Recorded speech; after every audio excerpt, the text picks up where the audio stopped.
rise. Court is reconvened. You may be seated.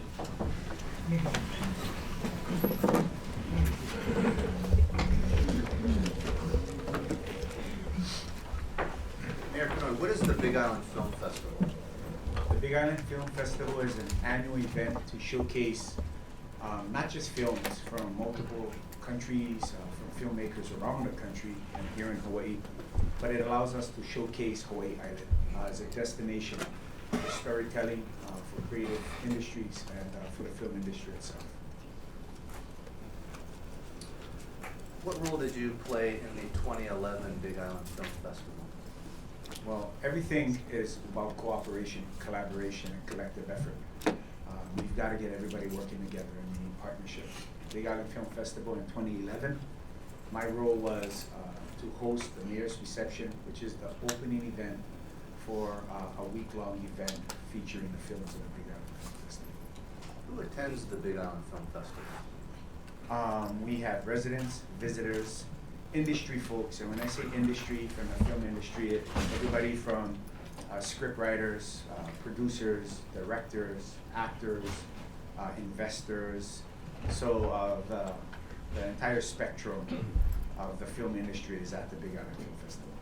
How do volunteers contribute to make the Big Island Film Festival or any event that the county sponsors a successful event? It's very critical. We're a small island, so every event, population, so every event is dependent upon visitors. It can vary from the Marijuana Festival, visitors to 5,000, volunteers to 5,000 volunteers at the Ironman. So the Big Island Film Festival, the visitors, the volunteers take care of everybody who comes to the film festival. And how do you as mayor feel about the contribution of community volunteers, county workers, anybody putting in time for these types of island-wide special events? We're deeply appreciative and very grateful, and we want to recognize their contributions. And how critical are their contributions to these events? Well, if we didn't have volunteers, we wouldn't have hula halaus, we wouldn't have a reception, we wouldn't have people greeting people with leis, we wouldn't have people decorating, we wouldn't have people showcasing. We convey the aloha spirit here on Hawaii Island. 2011, in the third year of our term, every year has been a challenging economic year, so every event that grows our economy, that showcases Hawaii Island, that brings investors into our community is a critical event, and volunteers are a critical part of that important event. Did you go to the Sansei restaurant on the night of the kickoff event to the Big Island Film Festival? Yes, I did. What was the purpose of that? The purpose of that was to aloha the volunteers, some of them who drove over from the east side, volunteered their time, shared the aloha spirit. We also had VIPs from the mayor's reception and the Big Island Film Festival, people from foreign countries, actors, guests, and so that was the purpose of the Sansei dinner subsequent to mayor's reception at the Big Island Film Festival. What is the Nahoku Hanohano Awards? The Nahoku Hanohano Awards is akin to the Hawaii Grammys. It's a showcase of Hawaiian music, Hawaiian artists, Hawaiian musicians, and it happens once a year on the island of Oahu. In 2011, did you attend the awards event? Yes, I did. I attended 2011 and in every year subsequent. In 2011, who paid for your attendance? I'm invited as the mayor of the county of Hawaii, but as a partner with Kentetsu Corporation. It's a large travel agency that does a lot of business on Hawaii Island, helps us co-promote events, and they were the hosts of the Nahoku and sponsors of the Nahoku. Where is Kentetsu Travel Agency based? Kentetsu Travel Agency is based in Japan, but they have a very large office on the island of Oahu. What is the importance to the county of Kentetsu? Kentetsu is very important, especially in 2011. They put on Moku Okeawe. Moku Okeawe is another name for Hawaii Island. they put on the Moko Okeawe Hula Festival. Their goal was to grow a music hula festival in West Hawaii that would be like the Merry Monarch in the fall instead of the spring. So that would showcase Hawaii Island twice a year, showcase our culture, our arts, the hula. They also, in Japan, every July, right around July 4th weekend, they hold a Moko Okeawe Hula Festival in Japan, which showcases Hawaii Island. Sig Zane's very involved, so they showcase Hawaiian arts, Hawaiian craft, Hawaiian vendors, Hawaii Island vendors. So Kintetsu makes a significant contribution to Hawaii Island's economy and helping to promote Hawaii Island. The night before the Nahokus, did you have a meeting, a dinner with the Kintetsu folks? Yes, we did. Myself and my wife, she's an important part when we meet with Japanese partners. She's, of course, the First Lady of the County of Hawaii, but as a Japanese speaker, she's an asset to us in promoting Hawaii Island. So the night before, we met with the Kintetsu folks, had dinner, went to Chart House, and that was the night before the Hokus. Describe your relationship with Kintetsu subsequent to that evening. Our relationship grew. A month later, in July, they invited a delegation from Hawaii Island. I went up to Miyazaki, which is on the island of Kyushu, as guests of Kintetsu to promote Hawaii Island. It was very successful. In November of 2011, the mayor of Miyazaki, Mayor Tojiki, was a guest of mine on Hawaii Island at the Moko Okeawe Hula Festival in November here in Kona. So Kintetsu was an important investor, partner, and contributor to Hawaii Island. Let's turn to the evening of June 20th, 2011, in Baltimore, Maryland. Yes. Were you at the Hilton Lobby Bar that evening? Yes, it was. Who else was present? Staff of the U.S. Conference of Mayors, fellow mayors, attendees of the U.S. Conference of Mayors summer meeting in Baltimore, Maryland. Did you have discussions with U.S. Conference of Mayors staff regarding any priorities of the county? Yes, I did. What were they? Well, of course, we talked about community development block grants and over $2 billion being threatened to being cut by Congress. That was an important part. I felt a great responsibility. Hawaii County receives between $2.4 and $3 million in CDBG block grant funding. The state of Hawaii receives about $13.6 million in CDBG funding that is shared amongst the counties. But the nation's mayors and the U.S. Conference of Mayors was asking me to play a pivotal role between United States Senator Daniel Kenoi and that office. And in November of 2011, we had this idea, and it actually gained traction because of the support of Mayor Antonio Villaraigosa, who was from Los Angeles, so he understood the importance of the Pacific Rim. There was this great APEC 2011 conference among 21 world leaders, but we wanted to bring it down and have the mayors of these 21 APEC countries to meet and share conversation around sustainable development and have that convention and conference be held here on Hawaii Island, because APEC, although it was a significant once-in-a-generation event, and it was great to have President Obama and Hawaii as the host, much of the activity and economic activity was occurring on Oahu. And we looked at this as a way to create, not only showcase Hawaii Island to the world and the mayors from around the Asia Pacific Rim, but also to have that economic impact land on Hawaii Island. These types of discussions were occurring that evening at the Hilton Lobby. Absolutely, the staff and the fellow mayors were critical at that project and initiative gaining traction. The next day, did you go anyplace? Yes, I did. I was in Baltimore, Maryland. I usually go to Washington, D.C. once a year. So that time spent is important in maximizing the opportunity to be an advocate for Hawaii Island and our community, to build relationships. But I found myself up there in June. We had discussions on CDBG. There was still a lot of uncertainty as to whether or not our community development block grant funding would be protected. Everybody was asking me what was the latest with Senator Inouye. Would he be able to protect the nation's mayor's CDBG grant funding? So I had an extra day before I had to fly back. So what I did was the very next morning after the Hilton lobby bar meeting, I went down to Washington DC, which is about 30-45 minutes away, met with a congressional delegation, and after work met with the congressional staff.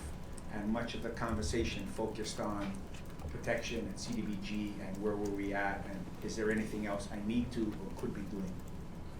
Let me show you a photo that's been stipulated in evidence Exhibit R. And it's been, we offer Exhibit R by stipulation evidence. Your Honor. R shall be received into evidence and republished. Thank you.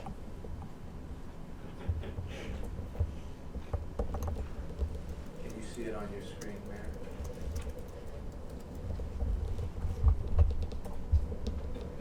I see it. You mentioned you made the rounds, so to speak, of the congressional delegation.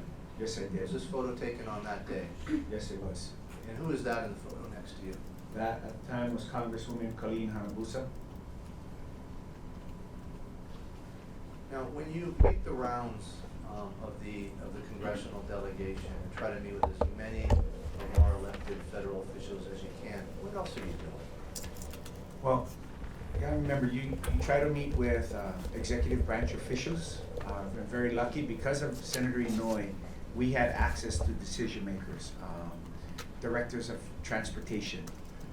Those were significant monies. We were talking in the tens of millions of dollars that could come into Hawaii Island. So when you think about the US Congress, there's 435 members in the House of Representatives. There's 100 members in the United States Senate. It's 535 very influential people fighting for their communities. Hawaii only has 4 of 535. So it's very important that when you go to Washington DC, that not only you get FaceTime and say aloha and drop, and talk to staff, but you gotta walk in and make sure you know who the staff is, who's handling what areas of responsibility, and make sure you talk story with them, and if need be, to talk with executive officials. What's the importance of congressional staff to making Hawaii County top-notch? Very important. You gotta figure everybody's not only lobbying their bosses, everybody's lobbying them. And we're all friends in Hawaii. All my fellow 3 mayors, we all believe that the rising tide lifts all ships. So while promoting ourselves, we're not gonna push or compete or push anybody down or push anybody out of the way. So what we try to do instead is build stronger relationships, have more FaceTime, and ability to pick up a phone. Because everybody's sending emails, everybody's sending letters. You gotta have the ability to get FaceTime and get an opportunity to advocate for your community. You accomplish that by nurturing, strengthening, building relationships with congressional staff. Absolutely, laughing, shaking hands, talking story, advocating your position, talking about priorities, being respectful and gentle in your advocacy, but making sure that, hey, I know this is ongoing, it's just kind of a wish list, but certain projects are critically important to your people in your community. And you don't wanna come home and talk about coulda, woulda, shoulda. You wanna come home and say, hey, that's been taken care of, we're gonna be okay over here, this will get done. Does this advocacy take place only during 9 to 5 hours? No, it's not. A lot of this advocacy takes place after hours, talking story, restaurants, bars. That's where you meet, that's where you talk story, that's where work gets done. Let's ask you about Clyde's Gallery. Is this what type of establishment is Clyde's Gallery? Clyde's Gallery is a very iconic place in Washington, D.C. It's very Washington, D.C. in terms of a lot of staff, high-level staff, a lot of decision makers in Washington, D.C. are there in the after hours. When you met with the congressional delegation on that day, what did you do with respect to congressional staff and perhaps meeting with them later?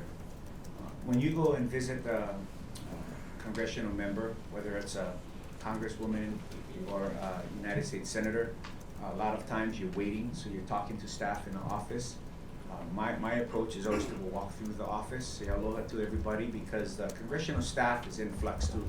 They're also moving around. Interns, people are there for a year, 2 years, sometimes 3, so you want to make sure you go around, get to know everybody, see if there's somebody from Hawaii Island working in the office.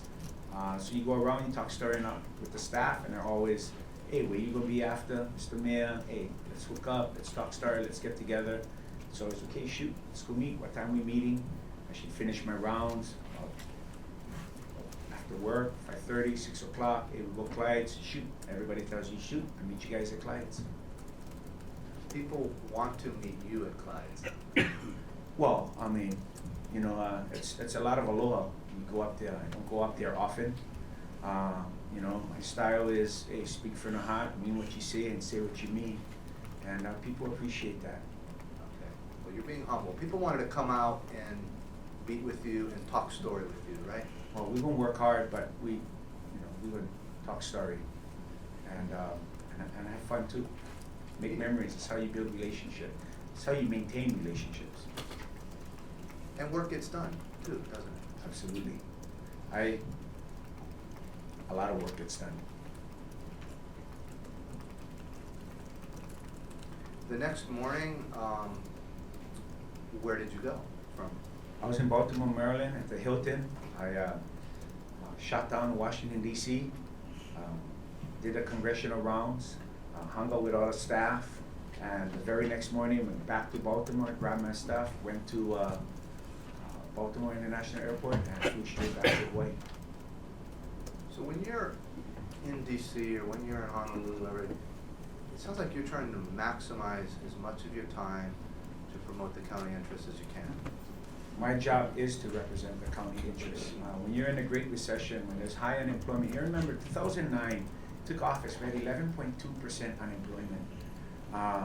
Our pillars of our economy on this island is hospitality and construction.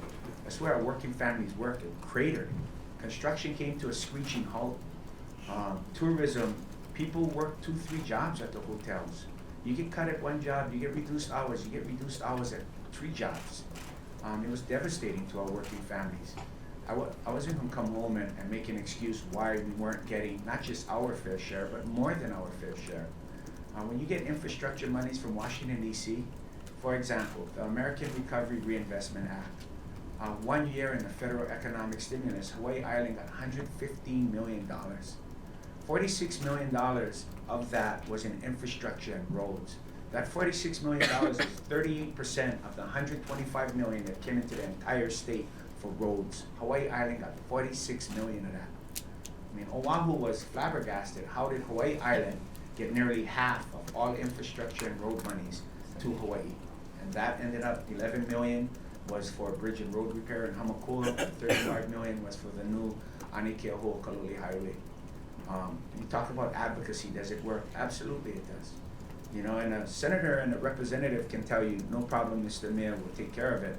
But the staff gotta walk it through, and the congressional process, the federal appropriations process is very complex.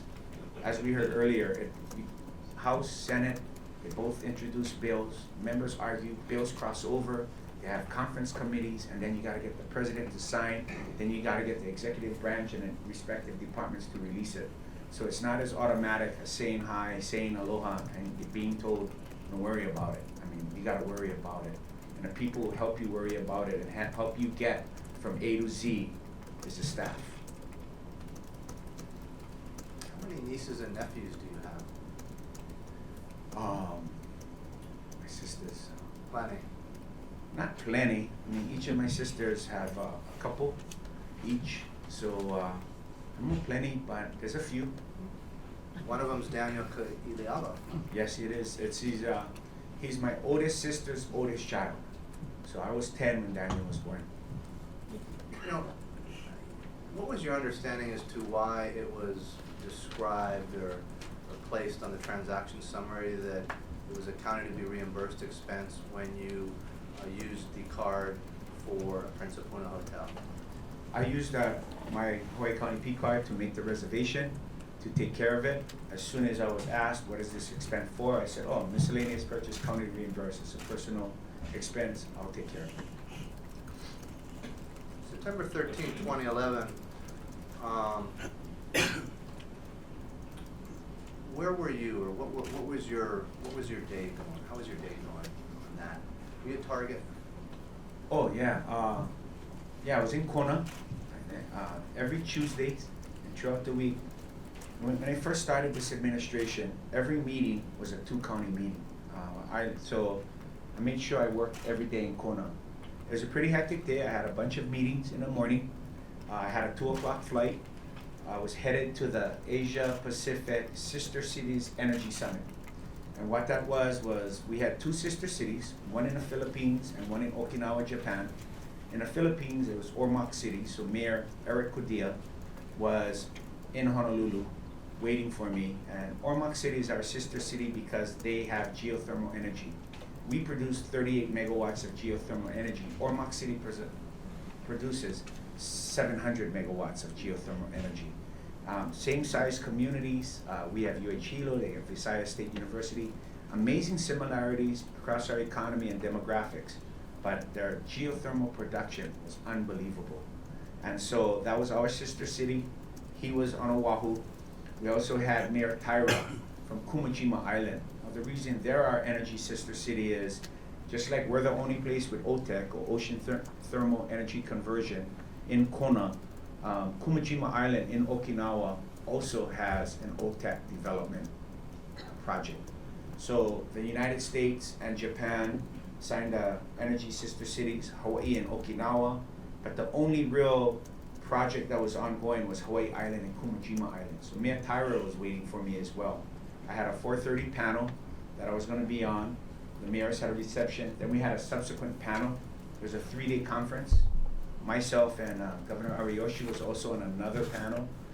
And I was just in my car, rushing, driving myself. I had suits in the back that I had to jump on a plane with, and I had a bag to jump on a plane with. So I just stopped at Target, grabbed a garment bag, I bought it found it like at 12:30, just shot to the airport, jumped on a plane, got myself to Waikiki, put on a suit, and walked right into the reception and Energy Summit. What is the Ocean's 11 conference? Ocean's 11 is, it happens once every 10 years. It comes to Hawaii. So the last time was like in 2004. Another time was in 95. I went to Oahu, went to Maui. In 2011, the time I took office, we knew hospitality and tourism is the fastest way to bring money into your community.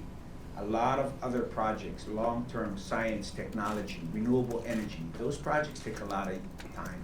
Construction, because we saw Lehman Brothers and Bear Stearns, Crater, the financial markets were frozen, credit markets were frozen, so nobody was investing in construction projects.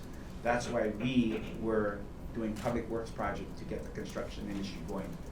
But Ocean's 11 was the premier ocean marine engineering scientists from around the world, because we're not going to compete with Maui and Oahu as a sun, sea, surf destination.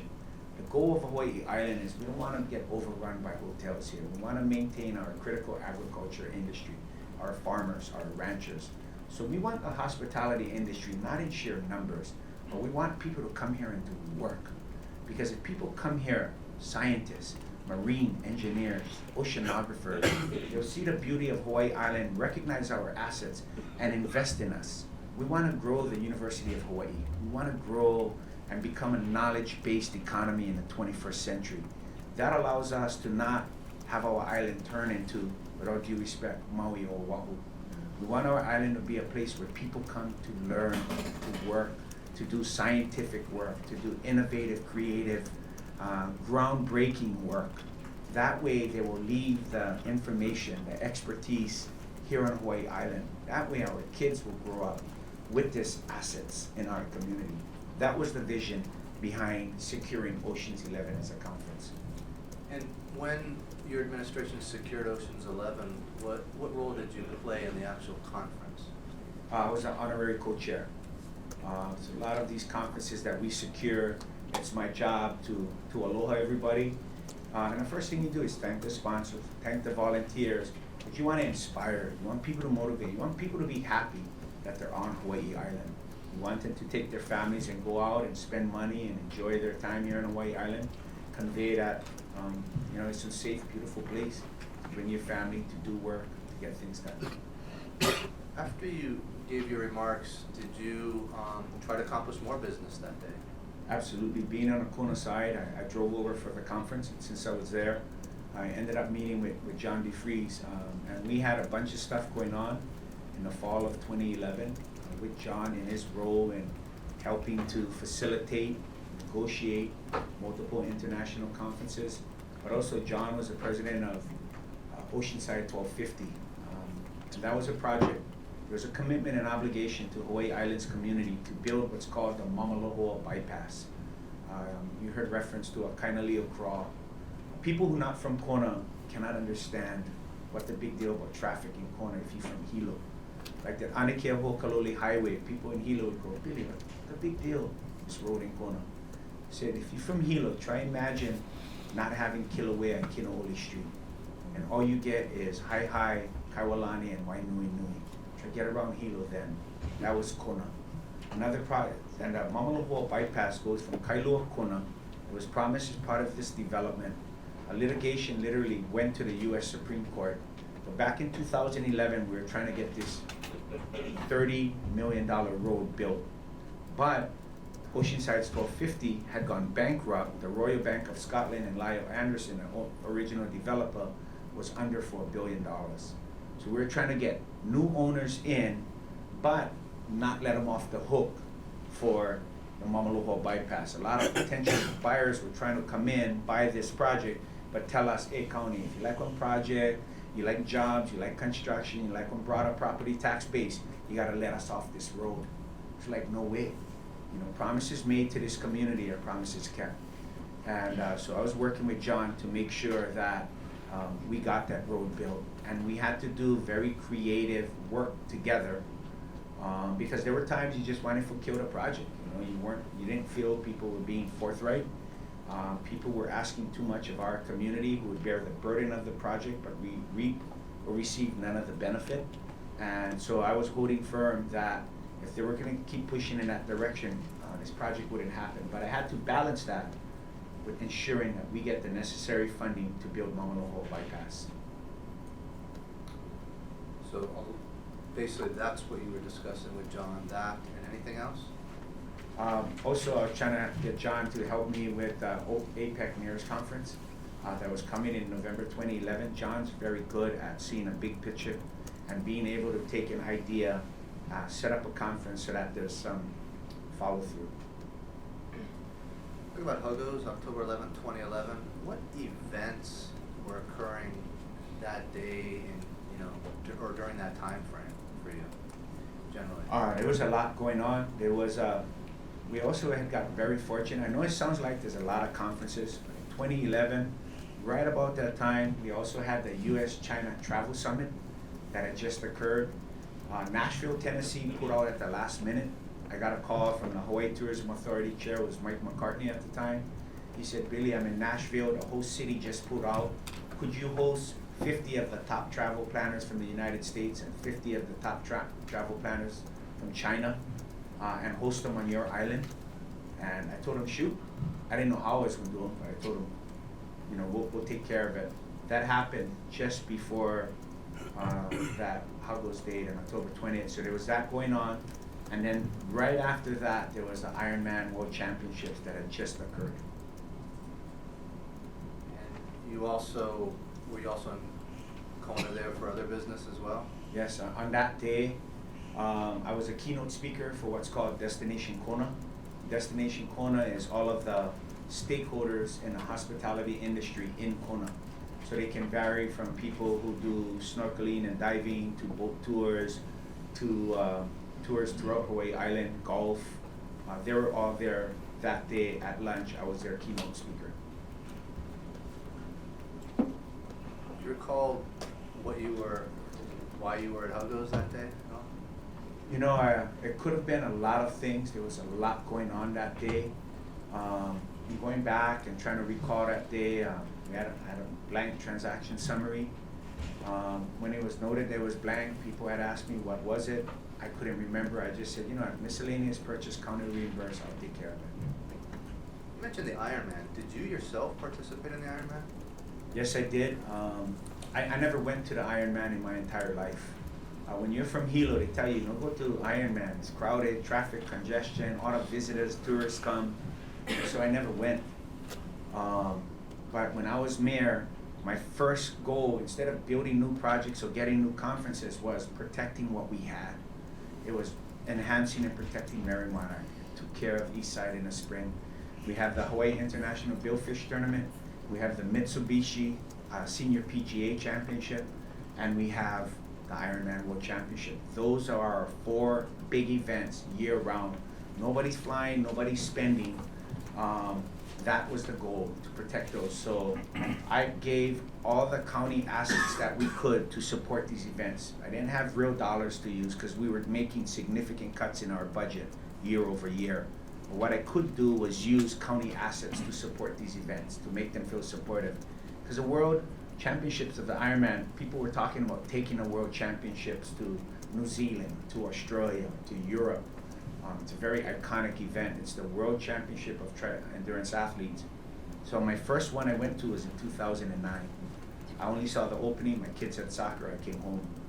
In 2010, I went to the Ironman, supported it again, but missed the end. 2011, I got to see the first completion of the Ironman World Championship, and I was completely inspired. I saw an 80-year-old gentleman complete a 2.4-mile swim, a 112-mile bike ride, and a 26.2-mile run. And I thought, you know what, this powerful message should be shared with the community. So in 2011, I started doing triathlons and get the community involved, and people would laugh. You know, I had a pool and running, but I wanted to inspire people to be healthy. And so from 2011 to 2014, we created a triathlon event in Hilo. We and promoted through HMSA partnerships in our community to get the whole community involved in being healthy and safe, because it addressed a critical component of our community. It wasn't just hospitality, but it was healthcare as well. Did you yourself complete the Ironman? Just barely. Yeah.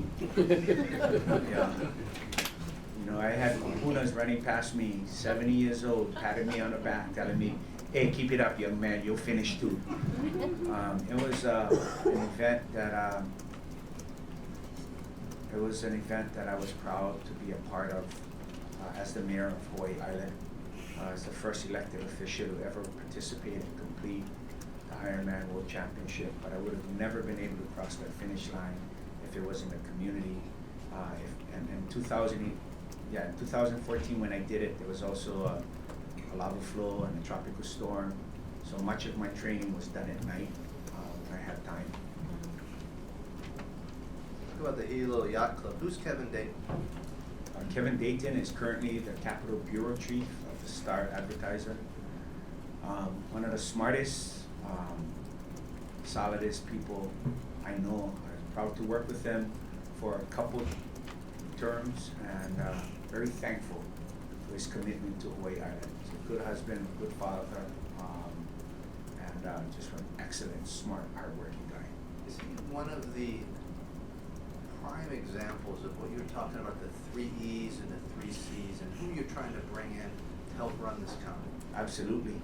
Him amongst many others in our cabinet who were all of that caliber, who was all committed. But Kevin Dayton could take a project and finish the project. He could get it to the finish line. He wouldn't take the project in a circle, and that's very valuable in a public servant and somebody you work with. I had Kevin also working not just on projects, but on legislative stuff, both at the state and federal level. How did you feel about him leaving to go back to the Advertiser to work on the rail project? I was happy for him. You know, I had a philosophy. When you're in charge of a lot of people, you know, you want people to better themselves. You want people to fulfill your dreams. I've been very blessed to fulfill a lot of dreams that I had as a kid growing up. So if somebody was doing something to better themselves or to fulfill a dream, I was always very supportive. If it was something for their family, it was, nobody ever need to apologize for making a decision to better themselves or to support their family. Did you have conversations with Kevin regarding, the transition and all the portfolio projects, and responsibilities and obligations that Kevin had to make a smooth transition? Yes, I did. Kevin was working on a lot of projects. You remember that in addition to, I heard 20 departments, when I checked out 18 departments. 9 of them have deputies, so there's 27 cabinet members. I meet with them regularly. They all have their own roles and responsibilities. But within my office, I have executive assistants, managing director, deputy managing director, and executive director like Kevin. And they oversee departments and their projects. And Kevin played an integral, critical role in administration, so it was important upon his departure to make sure that everybody took a piece of what he had. Were you having discussions with Managing Director William Takaba with respect to the transition with Kevin leaving? Yes, we did. I had conversations not just with Bill Takaba, but everybody in the office and people throughout the cabinet. Is it fair to say that the cabinet is far-flung? You got some folks in Kona, you got some folks here, folks everywhere, right? That's correct. We we have a 4,028 square mile island, and we try to cover the entire island. So there's staff throughout the island. How often does the cabinet level and other type of staff get together in one place? Once a month. The first Monday of every month. Other than that, like for our staff, that was probably unless somebody's leaving or there's a significant event, that's pretty much it. What was your intent with respect to having this luncheon meeting with Kevin and bringing together a whole bunch of your high-ranking staff? Well, it was twofold. One, you want to get everybody together to thank Kevin for his hard work, his contributions, his support, the administration, our goals, and priorities and objectives, but also tell Kevin, mahalo for what you did. But, hey, before you leave, you got to make sure that everybody know what you're doing, everybody get one piece of what you're doing, so that when you leave, it's a seamless transition. Nobody's pointing fingers, nobody asking who's supposed to be doing what. Everybody know what they're supposed to be doing and who's responsible for what work that he was working on. Here, Kevin, he had a comment that you had a pointed conversation with him at the Hilo Yacht Club about that transition. Can you describe that? Yeah, well, it was, along the lines of, I don't have too many pointed conversations, but, with Kevin was very important, Kevin, that before you leave, you've been working on so many critical projects. You just take one small piece of this project, like Kapulena. Like, not the big deal of Kapulena. That's 1,732 acres. It's the largest agriculture park in the state of Hawaii. And on every island, people talk about agriculture. They talk about our farmers. They talk about our ranchers. But you've got to invest. You've got to invest in infrastructure and water and fencing. And you've got to give every part of your farming, ranching, and agricultural community a piece of that. So Kevin leaving, it was important that I understood, because it was a multi-agency initiative, that who was going to carry the project forward and ensure completion. Here, Kevin say that at the Hilo Yacht Club lunch meeting, that he had a lot of conversations with others that were there regarding his projects and what needed to be done. Did you observe that? Oh, absolutely. We were all talking. Everybody was working. I mean, there was BAFTA and there was Talk Story and, but there was work too. Let's move to January 2013. This is after a presidential election. Yes. What were you doing in the DC area during that time frame? Well, every January is a winter meeting for the United States Conference of Mayors. So we were there in 2013. I got reelected to my second term. So all the mayors were up there from Hawaii.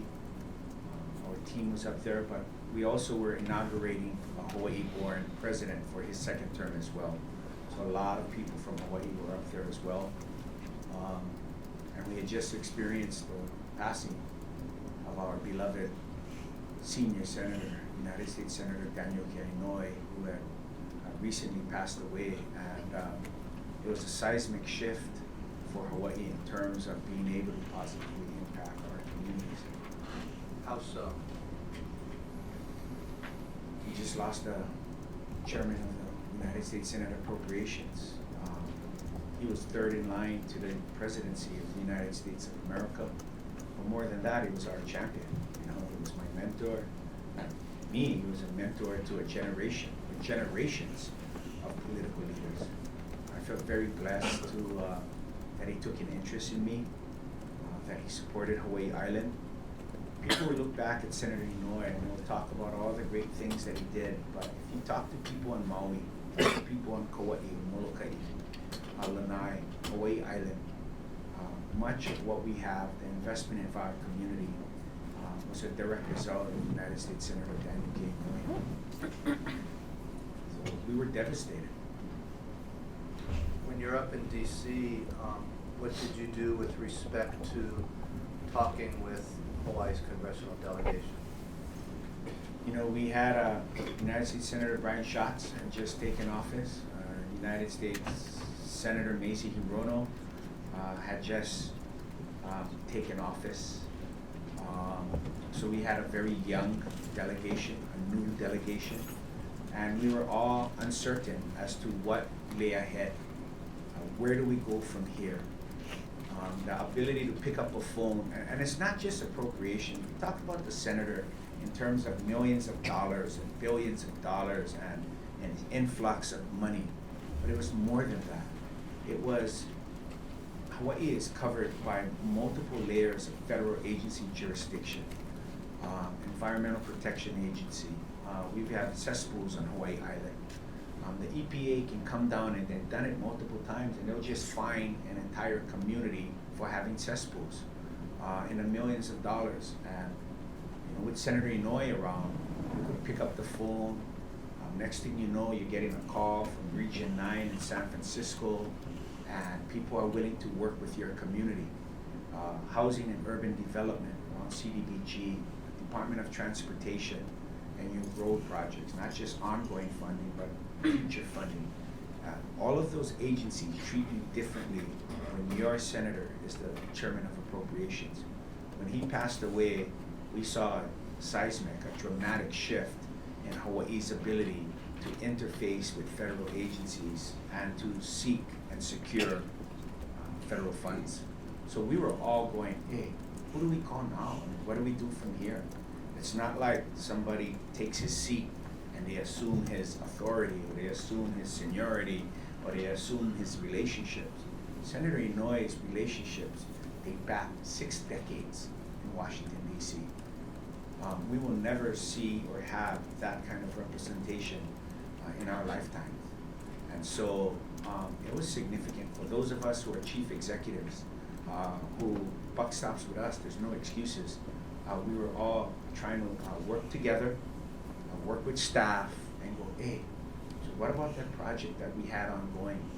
What about Saddle Road, Daniel K. Inouye Highway now, and we're finishing the last leg, but there was no funding for that last section. You know, what happens with the projects that we had been committed that there would be some advocacy and follow through? What happens with that?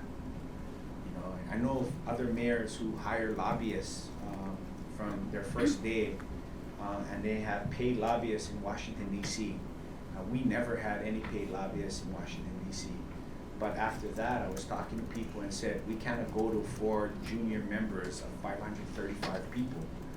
We need to hire somebody who can get us in the door of a senior member of a money committee from a different state. We need somebody with relationships, otherwise we're gonna be cut off. You know, we were at one point competing with California, Texas, New York, and Florida for funding. You know, after Senator Inouye's passing, we were relegated to, you know, Guam, Federated States of Micronesia, Saipan, Hawaii. Very different tenor and tone in terms of supporting Washington, D.C. How did that affect then what you would do when you were, excuse me, when you were up in D.C. on January 17, 2013? We talked to everybody we could. We tried to secure relationships with everybody we could. We tried to figure out which staff was going where, because you get new congressional members, staff that you had built relationships over the previous 4 years were no longer around. Some staff was staying, a lot weren't. So you had to make new relationships with new staff and maintain solidify relationships with existing staff. After you met with the congressional delegation in the daytime hours, was there any plans to meet with congressional staff after hours? Yes, there were. Every year, we would do the same thing. There was no different routine. You go, you spend time with your congressional delegation during the day, and you try to spend time with the staff in the evenings. Why? Because you gotta maximize the time you're there. You gotta compete. You gotta advocate. You gotta win. You know, you're up there to win. Not push you, get out of the way, cut in line kind of win. But win, like make people wanna help you. People gotta like you. People gotta wanna help you. People don't wanna help you. They're not gonna help your community. People don't help your community. You're gonna get higher employment. You're not gonna get federal dollars. You're not gonna get significant assistance with important projects that make a difference in everybody's lives. It's not gonna happen. You can wish it, you can write powerful letters, you can do PowerPoints, you can do whatever you like. But if you know the relationships, it's not gonna happen. Let's turn to March 17, 2013 on Sam Choi's. What is the importance of the volunteers at the Sam Choi event? Volunteers, again, are important at every event. As mayor, my support is not just for the VIPs, not just for the big shots or people with titles. You gotta take care of people in your community, because they don't volunteer again. Volunteers are appreciated. If you hug people, thank them, aloha them, they don't come back the next year. In fact, they might ask you, hey, is there anything else we can do? Is there any other events we can support?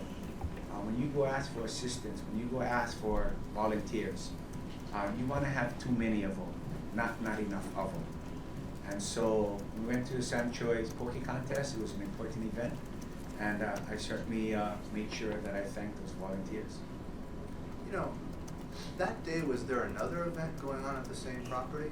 Yes, there was. What was that event?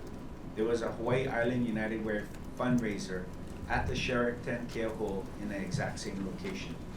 So the Sam Choi Poke Contest went from 10:30 to 3:30, but they prep all morning, guys are there all afternoon.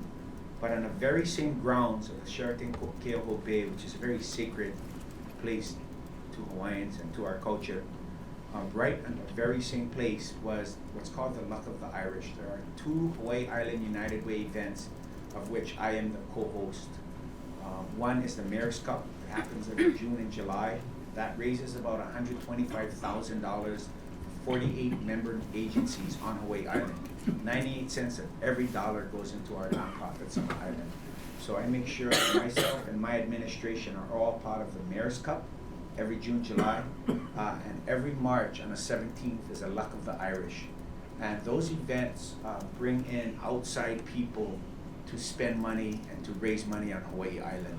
So on the 17th, from 5:30 to 8:30 was the Luck of the Irish event that I was a co-host of. Judge, we have a stipulation that next in line exhibit 00 comes in evidence. Oh, show me. Yeah, give me a moment.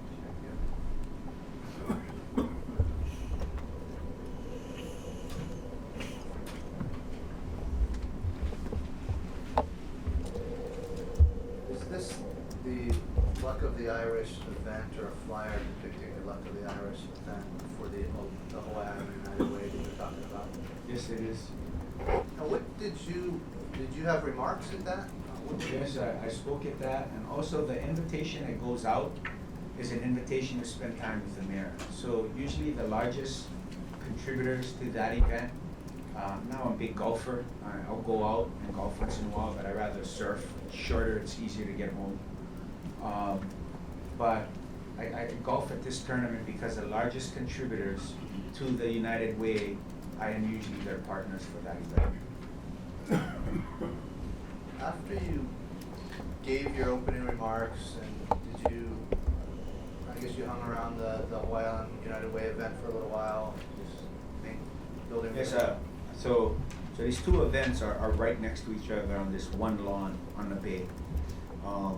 So after the Sam Choi Poke Contest, being a celebrity participant at the end, changed clothes real fast and just walked over to the Hawaii Island United Way event, you know, shake everybody's hand, thank everybody for contributing to our community. I go make sure every event, I shake everybody's hand, aloha everybody personally so that people feel like, you know, their investment in our community was worthwhile. They were recognized for it. But then I noticed that right next to us is Volunteers for San Choi's Poke Contest still working. So I'm at this event, working, walk over there, how's it everybody, mahalo. Thanks you guys for what you're doing. Can get you guys anything. You guys like drink anything. You need anything.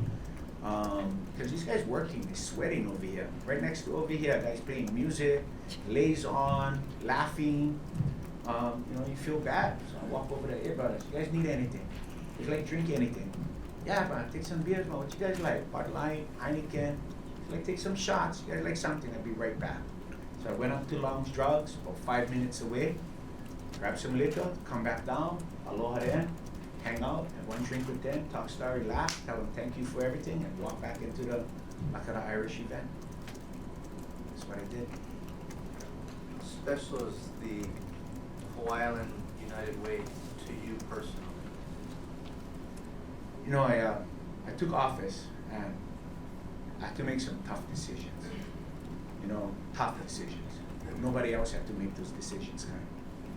My first year in office, I took over a $403 million budget. The first thing I had to do was cut 55 vacant funded positions and cut the budget by $17 million my first year to $386 million. The largest cut in the history of the county of Hawaii until that day was Mayor Yamashiro, who once cut $5 million at one time. I had to cut 17 million, 55 jobs. Second year in office, my second budget, I gotta cut 10 more million and 70 jobs. So my second year, the budget go to 376, and I cut 70 more jobs. My third year in office, by 2011, I gotta cut another 9 million. So I went from 403 when I took office, cut it 386, then to 376, and then to 367. By my fourth year, I cut another 2 million. So remember that. This is 17, 10, and then 9. It's $36 million cut out of the county budget. Each of those years would be one record cut. It's never happened. There's never been a time in the history of the county of Hawaii where you cut budgets 3 years in a row. And my third year, I had to cut 100 jobs in funded jobs. So 55, 70, 100, that's 225 positions gone. It's 36 million gone. Now 36 million for, and you still gotta pay for police, fire, transfer stations, bus systems, public works, 2,500 employees, healthcare, retirement. You're trying to balance this, and you can see as you look out into the community, construction down, you know, whole hospitality down. So this United Way was a safety net. The agencies in there protected the most vulnerable in our community. And we made a commitment every year. I chaired the United Way Mayor's Cup, tried to make sure that we set records every year. Even though people never had money, we were trying to generate revenue from a down economy to help people who were suffering the most. I made it a point to everybody, I told all my cabinet to be leadership givers. It's only $1,000 a year. So I gave about 200 a month, it's 100 out of my check, but to be an example, everybody, if you can give 200 a month, 100 a month, you guys make good money now. Make sure that we're not asking for fundraising if you're not putting in too. So the United Way made a huge difference in stabilizing our economy, because if you look at the big picture, the socioeconomic impact of the economy was what I was most afraid of. Because when families rip apart, not because of infidelity or extramarital affairs, families rip apart because of the economy. Marital strife is caused by financial strife, financial stress. When families break apart because of financial stress, our kids become vulnerable to drugs, gadget, violence. We start to see more domestic violence. We start to see more abuse and neglect of our children. So when we went into the United Way, it was to stabilize the socioeconomic impact of the tremendous economic hardship. That's why we went in. So every year I made sure 2 of my cabinet co-chaired, and there was no excuse. One year I had the police chief and fire chief being the lead chairpersons to the United Way. And we made sure that we tried as much as we could to meet our annual goal. I love the United Way. I would do anything for them. Well, did you give them a donation when there was a salary increase approved for you? Yes, I did. Did that amount almost $23,000? Yes, I believe it was. Who did that go to? I directed that to the United Way back in 2013, 2014. The Salary Commission was meeting. They give mandatory raises. I told them, hey, and I told my wife too, hey, hon, I know we raising 3 kids, we're struggling, but this is public service. And people grumble to me about pay at the county, and executives and stuff. I tell them, hey, you don't do this job for making money. Do this job for aloha people, to aloha your community. Let go make money. Go out in the private sector, go make money. So I wasn't doing this job for money. So when they tried to give me a $23,000 raise from $109,000 a year to $132,000, I said, no way. $109,000, that's more than my friends make. That's more than I ever thought I'd make growing up. I want to take one $23,000 raise and put them in my pocket. So I told them I don't like them. They told me, too bad, you gotta take them. It's the law. And so I sat down with my finance department and said, hey, I don't like that raise. Not when everybody get hardship. 13, 14, the economy was rebounding, but still, yeah, people were still having a hard time in our community. Some guys make $23,000 and work for the county, and so I thought this wasn't cool. So I told my finance department to give the raise to the United Way, and that's what they did. Talk about the Tahiti Fete. What is the Tahiti Fete? The Tahiti Fete was a celebration. Kauai was really the leaders of the Tahiti Fete. The Tahiti Fete was a celebration between Kauai, Hawaii, Marquesas, Tahiti, different islands in French Polynesia. It was a celebration of cultures, a celebration of sister cities, and it was a maybe 3 to 5 day event. How did you participate in the event? I was one of the hosts and one of the sponsors of the event. Through the research and development, we provided funding for the event and funding for the VIPs. And yeah. Was there an event in the ballroom on the evening of March 25th, 2013? Yes, there was. It was a day-long event. It started, I think, 4:30, 5:30. We had a ceremony, and then we all went to the ballroom, and there was, I think the numbers was over 1,100 people were there. There was over 500 dancers, and that was a big event. As the evening progressed, did you leave to go someplace? Yes, I did. Where did you go? I went to Long's Drugs. That was 5 minutes away from the Keoho. What did you do there? I went up to buy gifts, buy liquor for guests at the Tahiti Fete. So you brought the liquor back and Yeah, I was at the Tahiti Fete. I wish I could have easily have sponsored one hospitality room. This Tahiti Fete was expensive. There was a charge. It was at the Sheraton. I didn't know how many VIPs would be there. I didn't know how many member nations it represented. I'd never been to a Tahiti Fete. I walked in. There was a lot of dignitaries, a lot of important people, and they were giving me carved paddles, me and Mayor Bernard, and so I was like, hey, I just went up to Long's, bought a bunch of bottles, gift boxes, Crown Royal, Jack Daniels, came right back to the Tahiti Fete and gave them to all of the VIPs who were there.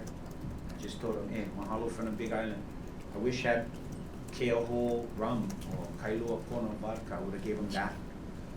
And dignitaries come from Japan, they bring sake. So I just went up to Long, grabbed some gifts, came back down, and gave it to all the VIPs at the Tahiti Fete. talk about the soup. We've got about an hour. Okay, we'll take another recess. Let's kind of recess. All rise.